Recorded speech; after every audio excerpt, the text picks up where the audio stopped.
घर पे आते ऑफिस में बैठते और बैठते ध्यान कर रहे हैं, कहाँ से ध्यान होगा? आपके शरीर का आदत ही नहीं है। वो जब तक आपका शरीर उसके लिए लायक नहीं है ना, तब तक ध्यान नहीं हो सकता। ध्यान करने के पहले आपकी शारीरिक क्रियाएं होनी चाहिए, आपकी एक्टिविटी होनी चाहिए। जब तक कुछ व्यायाम नहीं करते, कुछ योगासन नहीं करते, तब तक शरीर आपको साथ नहीं देना। तो आसन यानी क्या? आपका शरीर के ऊपर नियंत्रण होना चाहिए। और आसन के बाद में क्या है? प्राणायाम।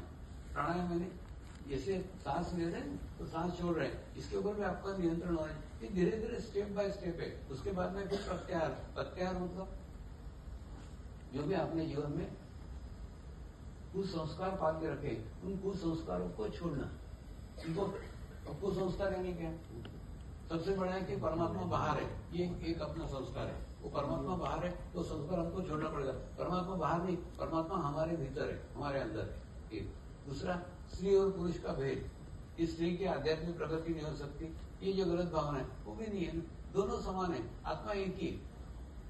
अभी हाल ही में मैंने एक उदाहरण दिया था कि जैसे गंगा जल है, गंगा में जितना पवित्र है उतना ही आपके बॉटल में पवित्र है। आप घर जाके बॉटल के अंदर गंगा जल लेके आते हो, वो भी उतना ही पवित्र है, यानी उसकी क्वालिटी वही है जो गंगा नदी में। आप लोटे में लेके आते हो तो भी उसमें वही क्वालिटी है जो गंगा नदी में, यानी उसकी गुणवत्ता में। बोतल में लाए तो भी कोई चेंज नहीं है, अगर आप लोटे में लाए तो भी कोई चेंज नहीं है।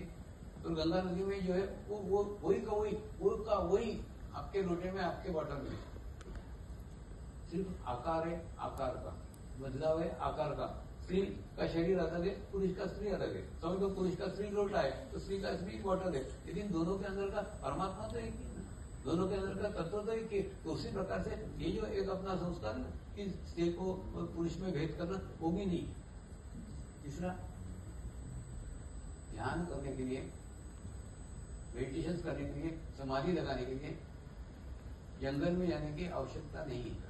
बहुत बड़ा दृष्टिकोण है समाज में। कोई एखादा व्यक्ति पूजा पाठ करता है, कर्मकांड करता है, मंदिर जाता है, तो लोग उसके प्रति बहुत अच्छा भाव रखते हैं, अरे बड़ा धार्मिक व्यक्ति है।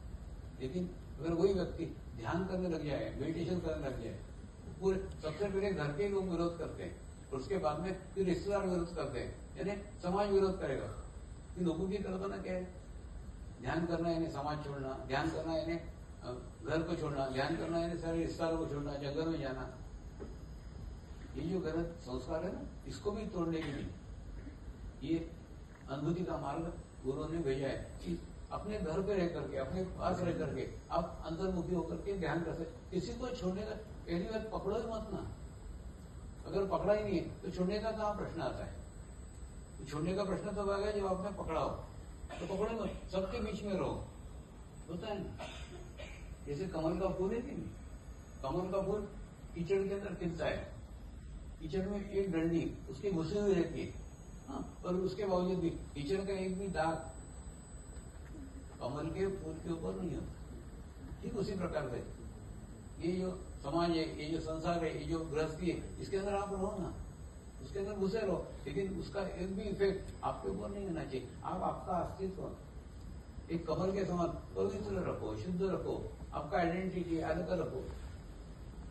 होता है ना, नाव है कि नाव नदी में रहती है, यदि नदी नाव में आती क्या? अगर नदी नाव में आई तो नाव डूब जाएगी। तो जिस प्रकार से नाव नदी में रह करके 24 घंटे नदी में रहेगी, लेकिन नदी को अपने अंदर नहीं आने देगी, उसी प्रकार से अब अपने परिवार में रहो, अपने फैमिली में रहो, अपने समाज में रहो,